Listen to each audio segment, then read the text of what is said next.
The USS Fletcher's 5-inch guns weren't just weapons, they were America's vengeance incarnate, firing 22 rounds per minute that turned Imperial Japanese destroyers into burning coffins of twisted metal. But behind this devastating firepower was a team of sailors who transformed tragedy into triumph, their hands blistered and bleeding as they loaded shell after shell, refusing to let their fallen brothers die in vain. December 1942. The Solomon Islands campaign raged across the Pacific like a fever. The Imperial Japanese Navy had established dominance in the waters north of Guadalcanal, their destroyers slipping through the darkness to deliver troops and supplies in what became known as the Tokyo Express. American forces struggled to disrupt these nighttime runs, and with each successful Japanese mission, more Allied sailors perished. Lieutenant Commander James Kirkwood stood on the bridge of the USS Fletcher, his weathered face illuminated by the dim red glow of battle lamps. His ship, a Fletcher-class destroyer, the namesake of its class, was about to face its greatest test. Intelligence had reported a Japanese destroyer squadron moving through the strait under cover of darkness, carrying reinforcements that could tip the balance on Guadalcanal. "All stations report," Kirkwood ordered, his voice steady despite the weight of responsibility pressing down on his shoulders. "Engineering ready, sir? Weapons systems ready, sir. Radar contact, bearing 270, range 18,000 yards. Multiple vessels. Before we jump back in, tell us where you're tuning in from, and if this story touches you, make sure you're subscribed because tomorrow I've saved something extra special for you." Kirkwood's mind flashed back to Pearl Harbor, where he'd watched helplessly as Japanese bombs rained down on the Arizona.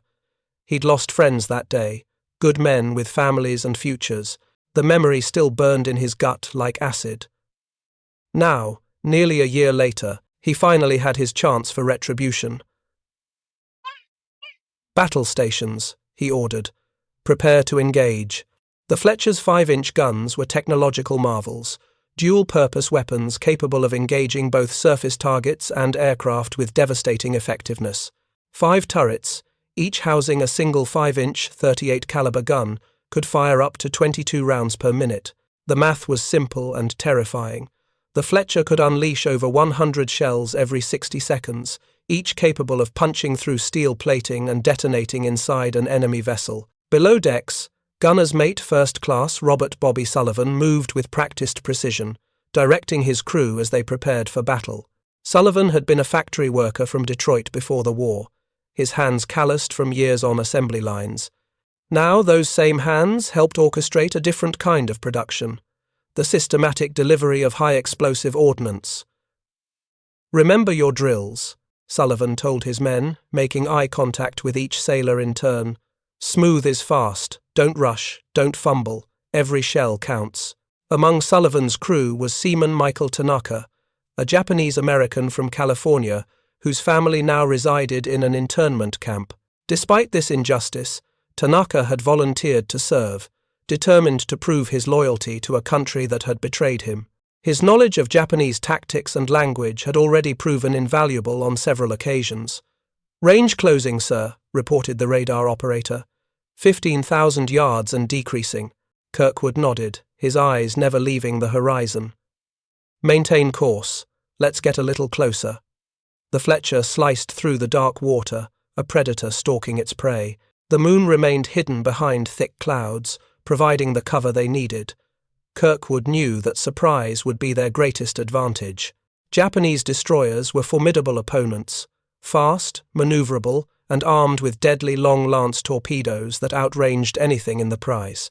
American arsenal. "Sir," Tanaka spoke up from his station, "based on their formation and speed, I believe they're escorting a transport vessel, probably carrying troops and ammunition." Kirkwood raised an eyebrow. "You sure about that, Tanaka?" "Yes, sir. It's a typical escort pattern for high-value cargo. They'll have their best ships on point and flanks." "Then we hit them before they know what's happening," Kirkwood decided. "Targeting, I want solutions on the lead destroyer first. Take out their eyes and ears." The distance closed rapidly. 12,000 yards, 10,000, 8,000. The Fletcher remained undetected, a ghost gliding through the night. At 6,000 yards, well within the effective range of their 5-inch guns but still outside the Japanese visual detection range, Kirkwood gave the order. Fire. The Fletcher's forward guns erupted, their muzzle flashes temporarily banishing the darkness. The first salvo arced through the night, guided by radar and the skilled calculations of the fire control team. 3 seconds later, bright flashes illuminated the lead Japanese destroyer as the shells found their mark. "Direct hit," shouted the spotter. "Target is damaged but operational. Keep firing," Kirkwood ordered. "All guns, maximum rate." Sullivan's gun crews worked with mechanical efficiency, loading shell after shell into the hungry breeches. The Fletcher's guns roared continuously now, each turret firing independently to maintain a constant barrage. 22 rounds per minute per gun, over 100 shells per minute total. The night became a strobe-lit nightmare of fire and thunder. The Japanese responded with admirable speed, their own guns flashing in the darkness. But Kirkwood had chosen his position well, approaching from the darkest part of the horizon. The enemy shots fell wide, splashing harmlessly into the sea. "They can't get a solid fix on our position," the tactical officer reported with grim satisfaction. "Our fire is disrupting their targeting." The lead Japanese destroyer was now burning fiercely, its superstructure shattered by multiple hits. But it continued to fight, its remaining guns still operational. The second ship in the formation altered course, attempting to bring its torpedo tubes to bear.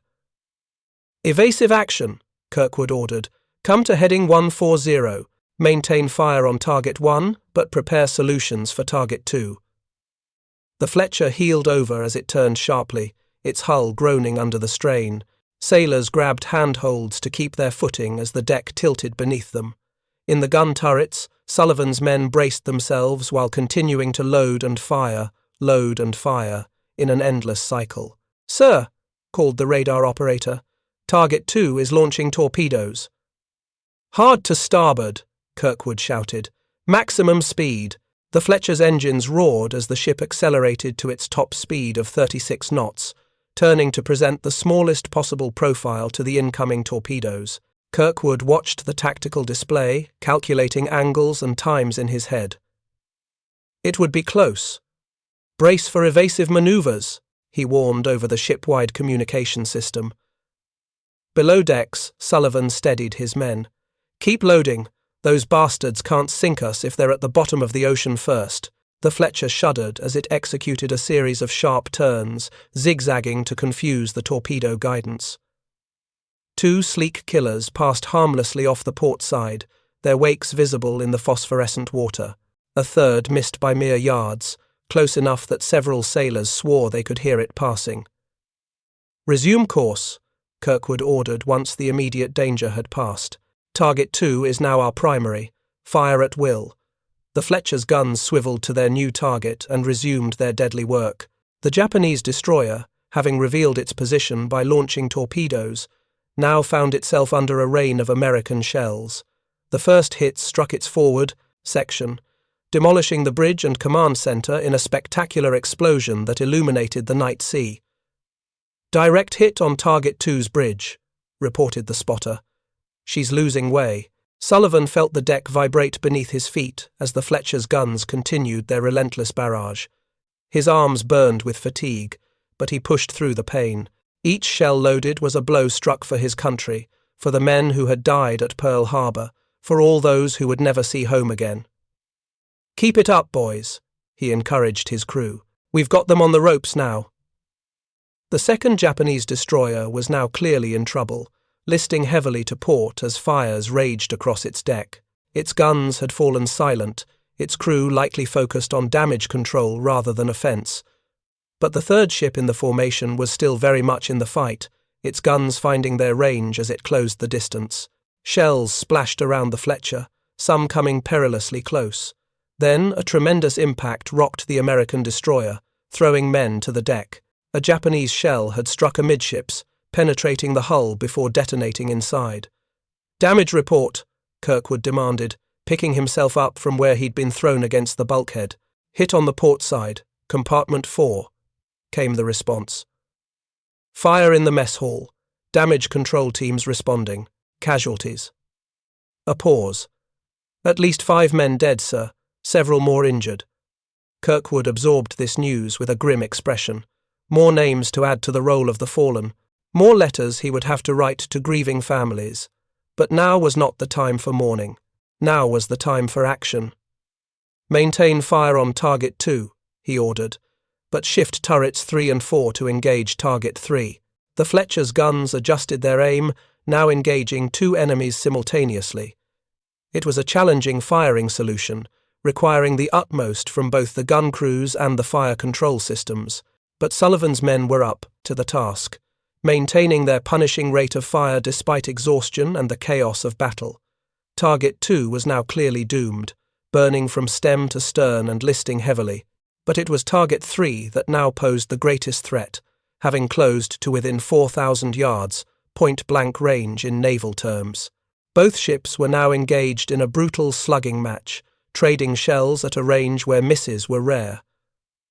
The Fletcher took another hit, this one striking near the aft gun mount. The explosion killed 2 men instantly and wounded several others. Among the wounded was Seaman Tanaka, who took a fragment of shrapnel in his shoulder but remained at his post, blood soaking through his uniform. "I'm fine," he insisted when Sullivan tried to send him to the medical bay. "The ship needs every hand." Sullivan nodded, respecting the younger man's courage. "Just don't bleed on my shells." The grim joke drew a tight smile from Tanaka. Together, they continued loading the guns, their hands moving in the choreographed rhythm of men who had drilled together for countless hours. Each 54-pound shell had to be lifted, positioned, and rammed home with perfect timing to maintain the gun's fearsome rate of fire. On the bridge, Kirkwood watched as Target 3 began to show signs of serious damage. The Fletcher's guns had found their mark repeatedly, and the cumulative effect was becoming apparent. The Japanese destroyer's speed had decreased, and its rate of fire had become sporadic. "Press the advantage," Kirkwood ordered. "All guns on Target 3, maximum rate." The Fletcher's 5.5-inch guns now concentrated their fire on a single target, creating a storm of steel and explosives that no ship could withstand for long. 22 rounds per minute per gun, over 100 shells per minute total. The mathematics of destruction. Preparing and narrating this story took us a lot of time, so if you are enjoying it, subscribe to our channel. It means a lot to us. Now, back to the story. Target 3 was being systematically dismantled before their eyes. First, its forward gun was silenced, then fires broke out amidships. A particularly well-placed shell must have reached its magazine, because suddenly a massive explosion tore through the Japanese vessel, sending debris hundreds of feet into the air. When the smoke cleared, the destroyer had broken in two, both halves rapidly sinking. "Target 3 is destroyed," reported the spotter, his voice hushed with awe. "Complete kill." A brief cheer went up from the men on the bridge, quickly silenced by the reality that the battle wasn't over. Target 2 was still afloat, though barely, and the transport vessel they'd detected earlier was attempting to escape. "Secure from general quarters on targets 1 and 3, Kirkwood ordered. "Maintain fire on target 2 with turrets 1 and 2 only. All other guns, target that transport. We can't let those reinforcements reach Guadalcanal." The Fletcher adjusted its fire once again, now engaging both the crippled destroyer and the transport vessel. The transport, never designed for combat, offered little resistance. After just a few minutes of concentrated fire, it was burning fiercely, its crew abandoning ship in lifeboats. Target 2 finally succumbed to its wounds, rolling over and sinking rapidly. In just 20 minutes of combat, the Fletcher had destroyed 3 Japanese destroyers and a transport vessel. It was an astonishing victory, achieved through superior technology, training, and the sheer determination of American sailors. But victory had come at a cost. 7 men were dead and 15 more wounded, some severely. The Fletcher itself had taken significant damage, with 2 compartments flooded, and fires that had taken hours to fully extinguish. As dawn broke over the Solomon Sea, Kirkwood stood on the bridge, watching as damage control teams continued their work. The smell of cordite and burnt metal hung in the air, mingling with the salt spray. He felt hollow, empty, the adrenaline of battle long since faded. Sullivan joined him, his face streaked with soot, his hands wrapped in bandages where the hot gun barrels had burned him. "Hell of a night, sir," the gunner's mate said quietly. "Hell of a night," Kirkwood agreed. "How are your men?" "Tired, proud." Sullivan paused. "Tanaka's going to be fine. Doc says the shrapnel missed anything important." Kirkwood nodded, relieved. "Good. We need every man."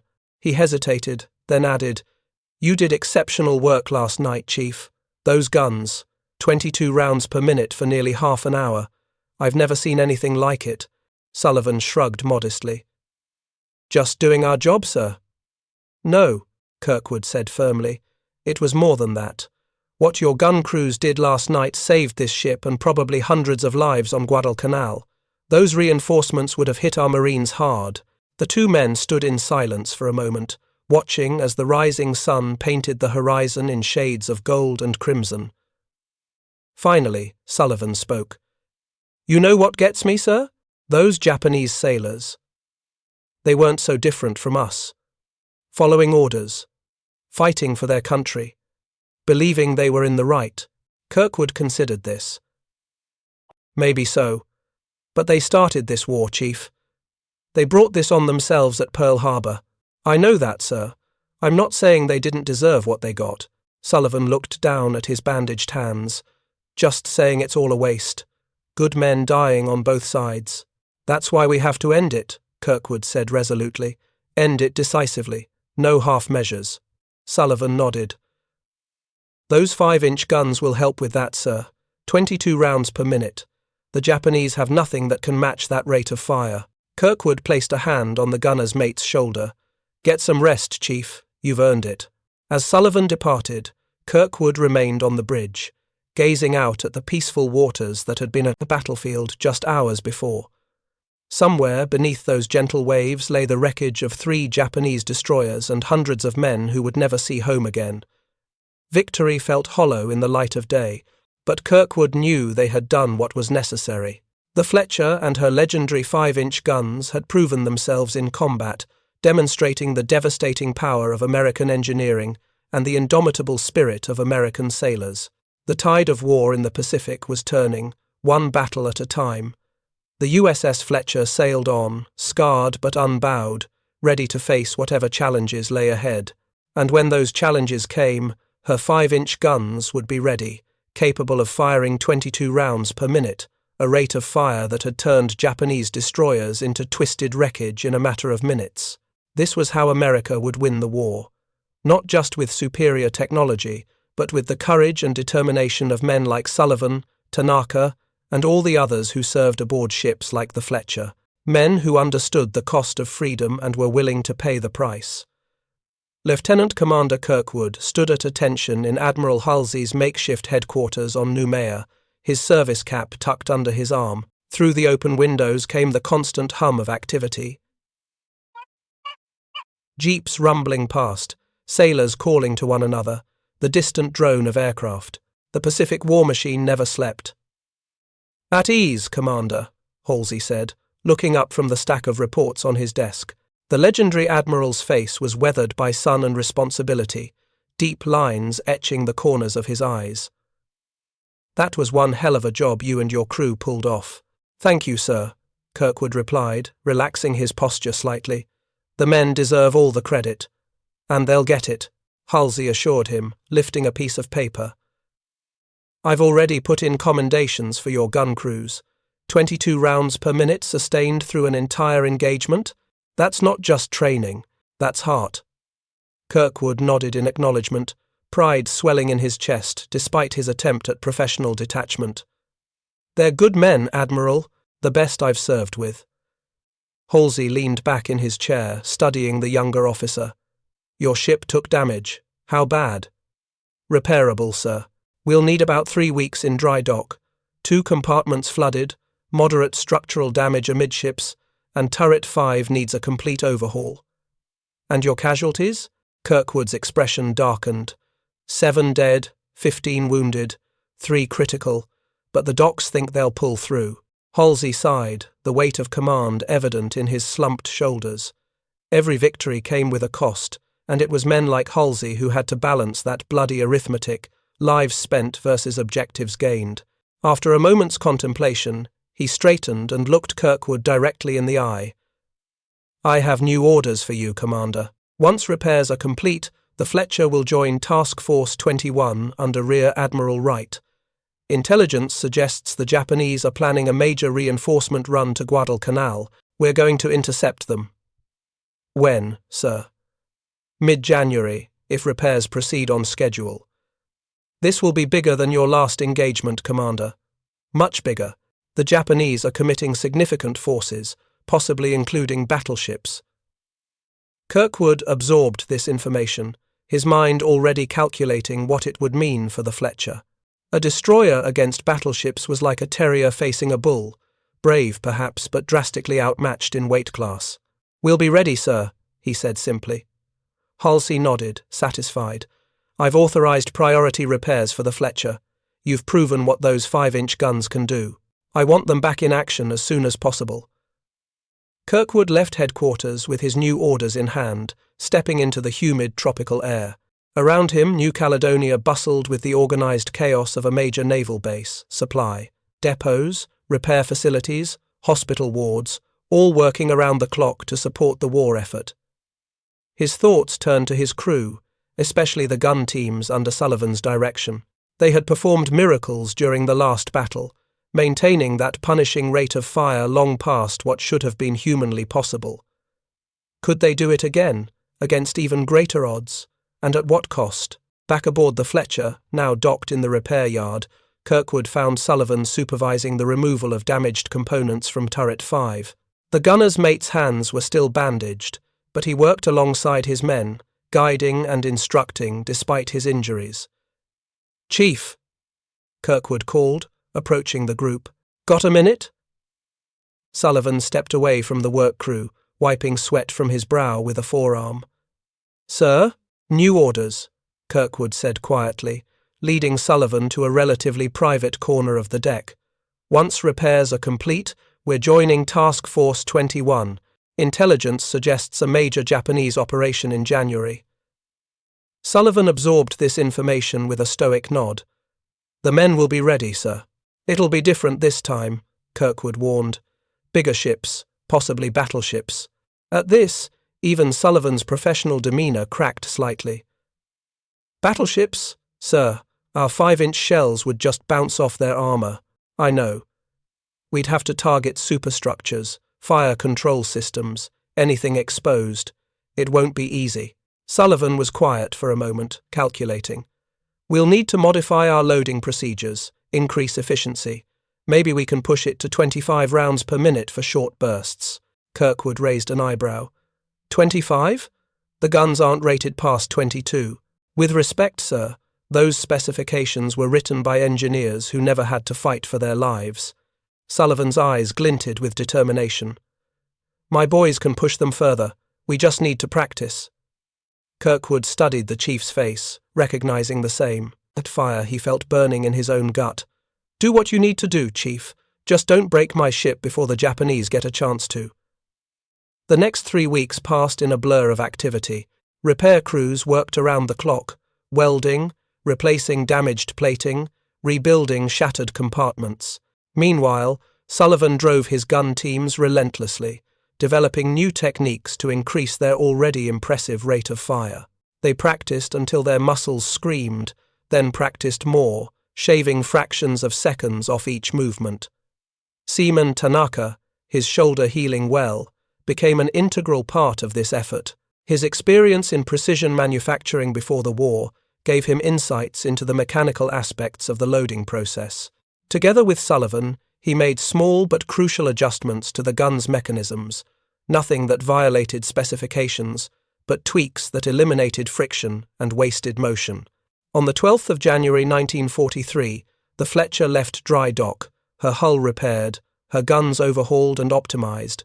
During sea trials, Sullivan's gun crews demonstrated their new capabilities, achieving a sustained rate of fire of 24 rounds per minute, and for brief periods, pushing to 26. The barrels glowed red-hot during these demonstrations, requiring special cooling procedures afterward, but the results were undeniable. On January 15, they joined Task Force 21 at the rendezvous point north of the Solomon Islands. The force consisted of 6 destroyers, 3 light cruisers, and the heavy cruiser USS Chicago. Notably absent were any American battleships or aircraft carriers. Those precious assets were deployed elsewhere in the vast Pacific theater. Rear Admiral Wright called a commander's meeting aboard the Chicago, where he laid out the intelligence and battle plan. The Japanese were indeed mounting a major reinforcement operation, with a convoy of troop transports protected by a powerful escort, including the battleship Hiei and several heavy cruisers. "Our mission is to intercept and destroy the transports," Wright explained, pointing to positions on the chart. "The Chicago and our cruisers will engage the Japanese capital ships, drawing their fire. Meanwhile, our destroyers will use their speed and maneuverability to get past the escorts and target the transports." It was a sound plan in theory, but Kirkwood and the other destroyer captains exchanged knowing glances. Getting past Japanese battleships and cruisers would be like running through a hurricane, possible, but with a high probability of being torn apart in the process. As the meeting concluded, Captain Huntington of the Chicago pulled Kirkwood aside. "I've heard about your gun crews, Commander. 24 rounds per minute, is that true?" 26 in short bursts, sir," Kirkwood replied with carefully measured pride. Huntington whistled softly. "That's remarkable. Listen, if things get hot out there, don't be afraid to use that firepower on the bigger ships. You won't penetrate their main armor, but you can still raise hell with their fire control systems, anti-aircraft batteries, even their bridge. Sometimes quantity has a quality all its own." Kirkwood nodded, appreciating the advice from the more experienced officer. "We'll do whatever's necessary, sir." Back aboard the Fletcher, Kirkwood called his officers together to brief them on the mission. The mood was somber but determined as he outlined what they would be facing. "Make no mistake," he concluded, "this will be the toughest fight we've seen yet. But what we do tomorrow may well determine the course of the entire Guadalcanal campaign. Those transports cannot be allowed to reach their destination." That night, few men slept soundly. Some wrote letters home, just in case. Others cleaned their personal weapons or simply sat in quiet conversation, strengthening the bonds that would carry them through the coming storm. Sullivan spent the evening with his gun crews, checking and rechecking every mechanism, every procedure. Tanaka worked alongside him, his wounded shoulder still tender but functional. "You think we can really do this, Chief?" Tanaka asked quietly as they adjusted the elevation mechanism on turret 3. "Get past battleships to hit the transports?" Sullivan's hands never stopped working as he considered the question. "I think we've got the best damn gun crews in the Navy, and the best ship to carry them. Beyond that?" He shrugged. "War's always a gamble, kid. But I like our odds better than theirs." Dawn broke clear and bright on January 16, a beautiful day for terrible work. Task Force 21 moved into position in the strait between Santa Isabel and Malaita Islands, lying in wait for the Japanese convoy reported to be approaching from the northwest. The Fletcher's crew was at battle stations well before the first radar contact, every man keyed to a fever pitch of readiness. In gun turret 3, Sullivan's team waited in disciplined silence, the only sounds the hum of ventilation fans and the occasional metallic click as someone adjusted their equipment. "Radar contact," came the announcement over the shipwide communication system, multiple vessels bearing 285 range 22,000 yards, classification pending. On the bridge, Kirkwood watched the radar plot develop as contact after contact appeared on the screen. The Japanese force was even larger than intelligence had suggested, at least 15 ships, including what appeared to be 2 battleships, not just the one they had expected. "Signal from Chicago," reported the communications officer. "Execute Plan Baker. Acknowledge." "Acknowledge Plan Baker," Kirkwood ordered, his mind racing. Plan Baker was the contingency for a superior enemy force. The cruisers would engage from maximum range, while the destroyers would circle wide to attack the transports from an unexpected direction. It meant a longer run through contested waters, but it offered a better chance of reaching the primary targets. "All ahead full," Kirkwood commanded. "Come to heading 350. The Fletcher's engines thundered as she accelerated to flank speed, her bow cutting through the water like a knife. The other destroyers of the task force followed suit, forming a loose line as they began their wide flanking maneuver. The morning quiet was shattered by the deep rolling thunder of heavy naval guns as the Chicago and her cruiser consorts opened fire on the Japanese escort ships. The enemy responded in kind, massive waterspouts erupting around the American cruisers as Japanese shells sought their targets. "Range to nearest enemy vessel?" Kirkwood asked, keeping his voice level despite the tension coiling in his gut. 18,000 yards and closing, sir. Appears to be a destroyer on the convoy's flank. Too far for effective fire. Maintain course and speed." The Fletcher and her sister ships raced northward, then began a sweeping turn to approach the Japanese convoy from the northeast, theoretically their blind side, as their attention would be focused on the American cruisers to the south. But the Japanese were not so easily fooled. A pair of destroyers broke from the convoy's escort screen, turning to intercept the American destroyer force. "Enemy destroyers on intercept course," reported the radar operator. "Range 14,000 yards and closing rapidly." "They've spotted us," Kirkwood muttered, then raised his voice. "Maintain course. We'll punch through them to reach the transports." The range closed with frightening speed as the opposing destroyers rushed toward each other at a combined speed of over 70 knots. "Range 12,000 yards, called the fire control officer. "Request permission to fire when ready." "Hold fire," Kirkwood ordered. "Wait until we're within 10,000 yards. I want every shell to count." Sullivan heard the exchange through his headset and prepared his team. "Stand ready. When we start firing, I want 26 rounds per minute for the first 3 minutes. After that, we'll settle to 24. Understood?" His men nodded, tension and determination etched on their faces. They had trained for this, pushed themselves beyond normal limits. Now it was time to prove what they could do. "Range 10,000 yards, announced the fire control officer. "All guns, commence firing," Kirkwood ordered. "Target the lead enemy destroyer." The Fletcher's 5.5-inch guns roared to life, joined by the guns of the other American destroyers. Sullivan's crews worked with machine-like precision, loading, firing, extracting, loading again in a continuous cycle that sent a storm of steel toward the enemy. 26 rounds per minute per gun, 130 shells per minute total. The Fletcher vibrated with the continuous recoil, the air inside the gun turrets becoming hot and acrid with cordite fumes despite the ventilation systems working at maximum capacity.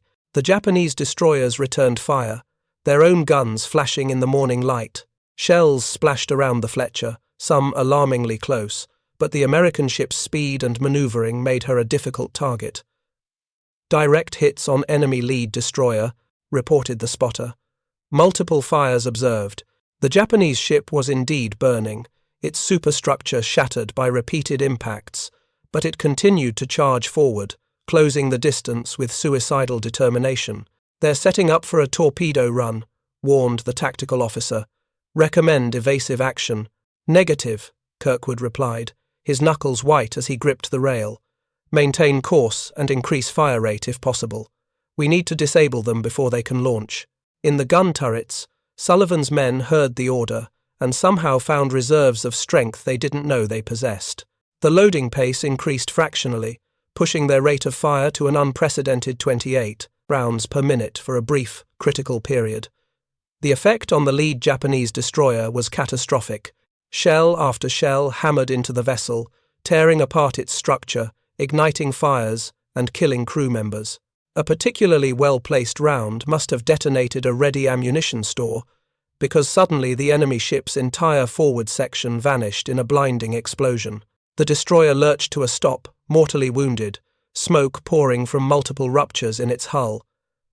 But the second Japanese destroyer was still very much in the fight, and had closed to torpedo range. Bright flashes from its deck signaled the launch of its deadly long-lance torpedoes. "Torpedoes in the water!" shouted the lookout. 4 torpedoes bearing 015. "Hard to port," Kirkwood ordered instantly. "All engines emergency flank." The Fletcher heeled over sharply as it turned, its hull groaning under the strain. Sailors grabbed for handholds as loose items clattered across the deck. In the gun turrets, Sullivan's men braced themselves while continuing to fire, their discipline holding despite the violent maneuver. 3 torpedoes passed harmlessly behind the Fletcher as she turned, but the 4th had been aimed with uncanny precision, or perhaps just lucky coincidence, and was heading directly for the ship's new position. "Brace for impact!" Kirkwood shouted, his voice carrying throughout the ship. The torpedo struck the Fletcher's starboard side just forward of amidships, its 450-pound warhead detonating with a thunderous roar. The destroyer shuddered from stem to stern, momentarily lifting out of the water from the force of the explosion. Alarms blared throughout the ship as damage reports flooded in. "Flooding in compartments 6 and 7, reported the damage control officer. "Fire in the forward engine room.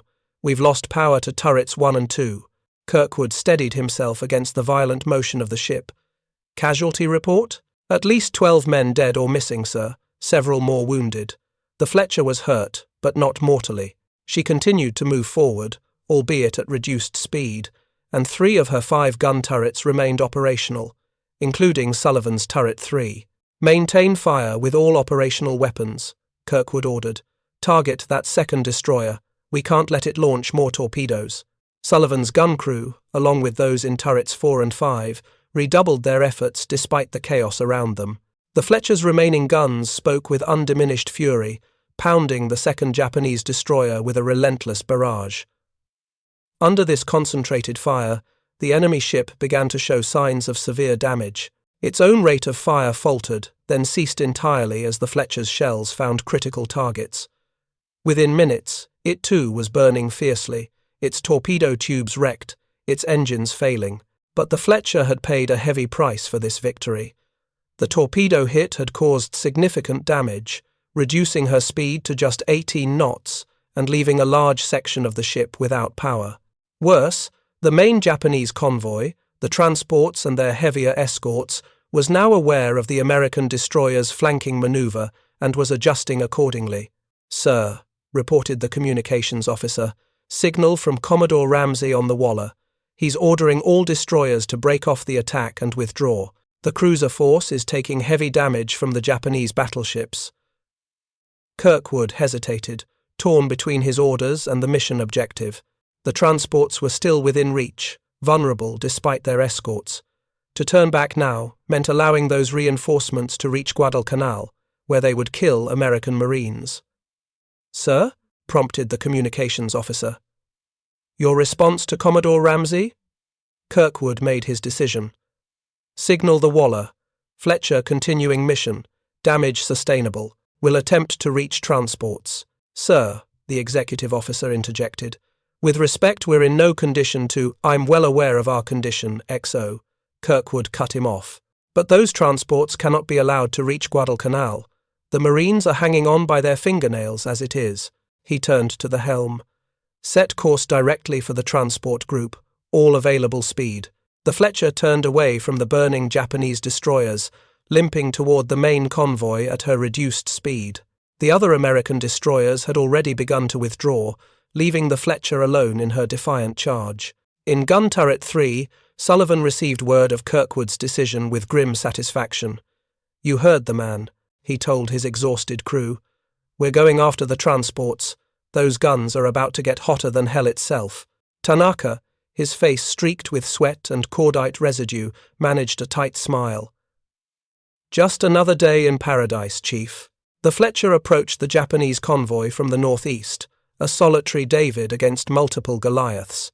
The transport ships, there appeared to be 5 of them, were clustered in the center of the formation, surrounded by a protective screen of warships including at least 1 battleship and 2 heavy cruisers. "Range to nearest transport?" Kirkwood asked. 12,000 yards, sir, but we'll have to get past that battleship first. It's directly in our path." Kirkwood studied the tactical display. The Japanese battleship, the Hiei, according to intelligence, was indeed positioned between the Fletcher and the transports. Its massive 14-inch guns could obliterate the American destroyer with a single well-placed salvo. "Evasive pattern Delta," Kirkwood ordered. "Maximum use of smoke, and get me everything the remaining guns can deliver."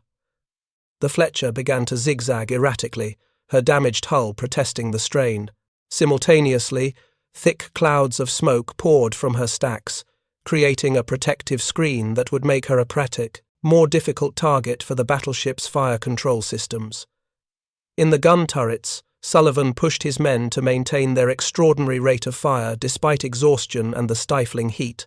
24 rounds per minute per gun, 72 shells per minute total from the 3 operational turrets. The barrels glowed cherry red, threatening to warp or even burst if pushed much further. The Japanese battleship opened fire, its massive guns creating thunderclaps that could be felt through the water. Huge geysers erupted around the Fletcher as shells the size of small cars plunged into the sea. The American destroyer continued her evasive dance, somehow avoiding direct hits through a combination of maneuverability and sheer luck. "We can't keep this up for long, sir," warned the executive officer, as another salvo of Japanese shells crashed into the water just 50 yards off their port side. "Sooner or later, they'll find our range." "We don't need long," Kirkwood replied, his eyes fixed on the tactical display. "Just long enough to get within effective range of those transports." He keyed the communication system to the gun turrets. "Sullivan, I need more. Everything you've got." In turret 3, Sullivan acknowledged the order with a grim nod. "You heard the captain. Maximum rate, continuous fire. Don't pace yourselves. Just give it everything." His men responded with the last reserves of their strength, pushing the loading cycle to its absolute limits. The rate of fire crept up to 25 rounds per minute, then 26. The air in the turret became almost unbreathable, thick with cordite smoke and hot enough to raise blisters on exposed skin. But still, they loaded and fired, loaded and fired. The Fletcher's guns now concentrated their fire on the Japanese battleship, specifically targeting its superstructure, bridge, and fire control systems. The 5-inch shells couldn't penetrate the Hiei's main armor belt, but they could, and did, wreak havoc on everything above the armored citadel. The battleship's superstructure was soon shrouded in smoke as fires broke out across its upper works. Its rate of fire became erratic as the American shells disrupted its fire control systems and killed or wounded members of its gun crews. "We're hurting them," Kirkwood observed as another Japanese salvo fell wide of the mark. "Maintain fire and continue closing." The Fletcher had now closed to within 8,000 yards of the Japanese formation, effective range for its 5-inch guns against unarmored targets like transports. But the battleship was still very much in the fight despite its damage, and now the Japanese cruisers were adding their fire as well. A shell from one of the cruisers struck the Fletcher's stern, destroying turret 5 and killing everyone inside. The destroyer shuddered under the impact but continued forward, now with only 2 operational gun turrets. "Range to nearest transport?" Kirkwood demanded. 7,000 yards, sir. Within effective range." "Shift fire to the transports," Kirkwood ordered. "Target the lead ship first." In the remaining turrets, Sullivan and his men adjusted their aim, now targeting the vulnerable transport ships. These vessels, designed to carry troops and supplies rather than withstand combat, offered little resistance to the Fletcher's shells. The first transport was soon burning fiercely, listing to port as water flooded through multiple hull breaches. But the Japanese warships had not given up the fight. The battleship Hiei, despite significant damage to its superstructure, brought its secondary batteries to bear on the Fletcher. 5-inch shells, ironically similar to those the American destroyer was firing, began to rain down around the Fletcher with alarming accuracy. 3 shells struck in rapid succession, smashing into the destroyer's hull and superstructure. One penetrated the forward engine room, killing several engineers and further reducing the ship's speed. Another destroyed the radar installation, leaving the Fletcher partially blind. The third struck just outside the bridge, killing 2 officers and wounding Kirkwood himself, a jagged piece of shrapnel tearing through his left arm. "Sir, you need medical attention," insisted the executive officer, eyeing the captain's bloodied sleeve. "Later," Kirkwood growled, using his good hand to tie a makeshift tourniquet above the wound. Status of targets: first transport burning and listing heavily, second and third transports turning away, attempting to escape. "Pursue and continue firing," Kirkwood ordered. "We're not done yet." The Fletcher, now severely damaged and reduced to just 15 knots, continued her relentless attack. Her remaining 2 gun turrets maintained their punishing rate of fire, targeting the fleeing transports. The second transport soon joined the first in flames, its decks crowded with panicking soldiers trying to escape the inferno. But the Japanese warships were now concentrating their fire on the impudent American destroyer that had dared to disrupt their convoy. Shells splashed all around the Fletcher, some finding their mark with devastating effect. A heavy cruiser shell struck turret 4 directly, the explosion tearing it apart and killing everyone inside. Now only Sullivan's turret 3 remained operational, the Fletcher's last voice of defiance against overwhelming odds. In the shattered bridge, Kirkwood received the damage report with stoic resignation. The Fletcher was dying around him, taking his crew with her, but they had accomplished their mission: 2 transports destroyed, a third heavily damaged. Thousands of Japanese troops and tons of supplies would never reach Guadalcanal. "Sir," the communications officer called out, "signal from the Chicago. They're breaking through with the remaining destroyers to support us." Kirkwood nodded wearily. "Tell them to hurry." He looked at the tactical display, where multiple through their arsing Japanese warships were converging on the Fletcher's position. "I don't think we'll be here much longer." In turret 3, Sullivan and his men continued to fight, despite the chaos around them. The loading track was slick with blood. Tanaka had taken a piece of shrapnel through his good shoulder when a shell exploded nearby, but still he worked alongside his comrades, his teeth gritted against the pain. "Keep firing," Sullivan ordered, his own hands moving automatically through the loading sequence he had performed thousands of times. "As long as this turret functions, we keep firing."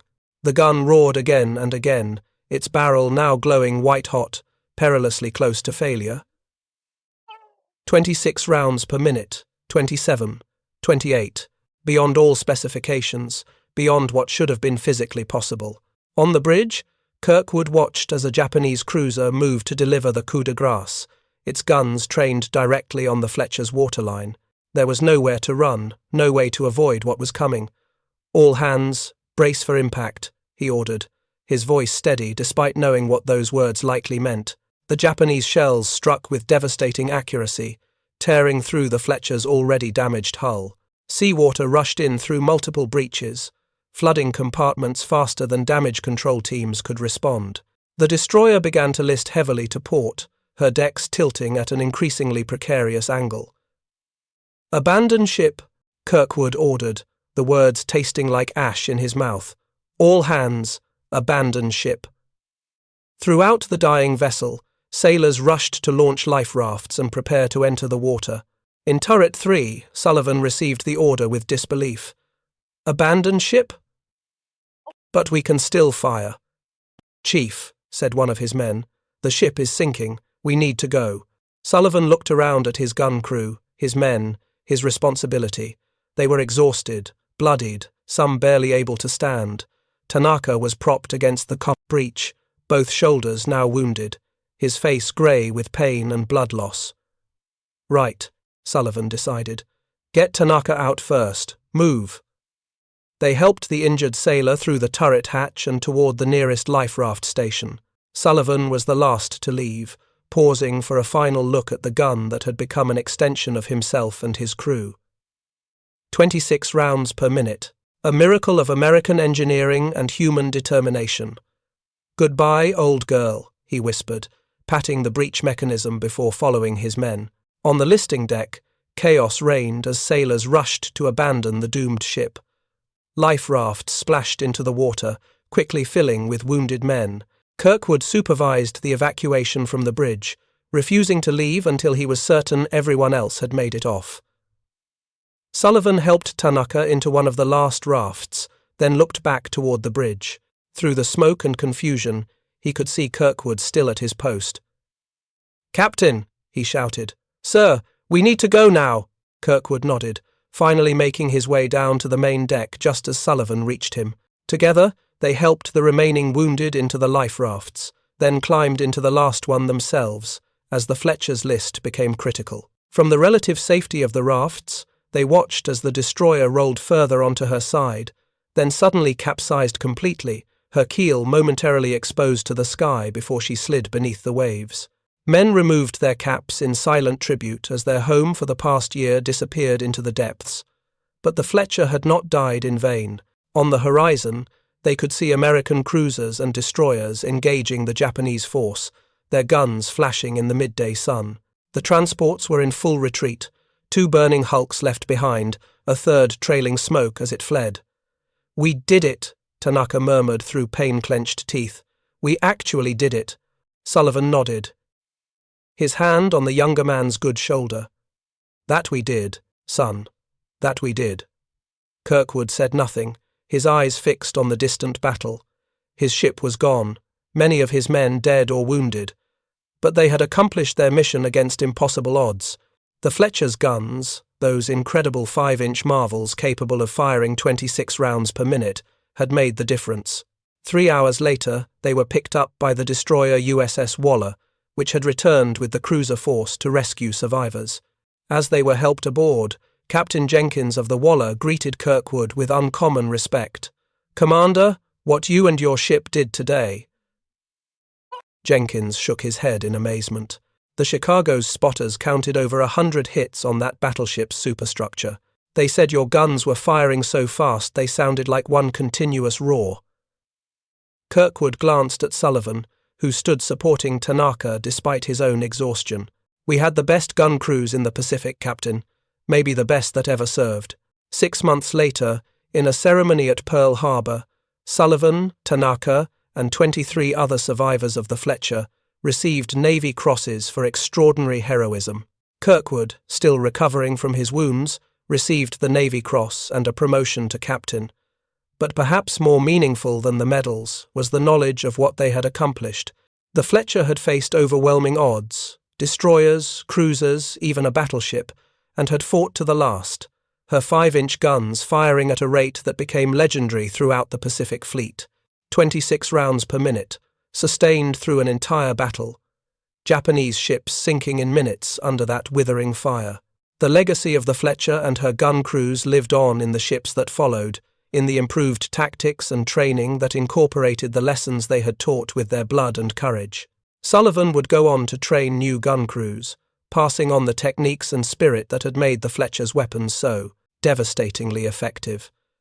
And in the quiet moments, when old sailors gathered to remember, they would speak of that January day when a single American destroyer charged an entire Japanese convoy, her guns firing with impossible speed and accuracy, her crew pushing themselves beyond all limits of endurance.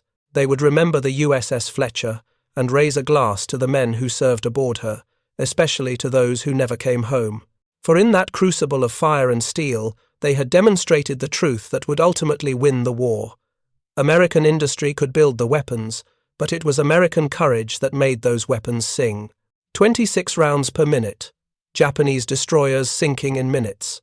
A legacy of determination, sacrifice, and indomitable spirit that would echo across the Pacific for generations to come. Up next, you've got 2 more standout stories right on your screen. If this one hit the mark, you won't want to pass these up. Just click and check them out.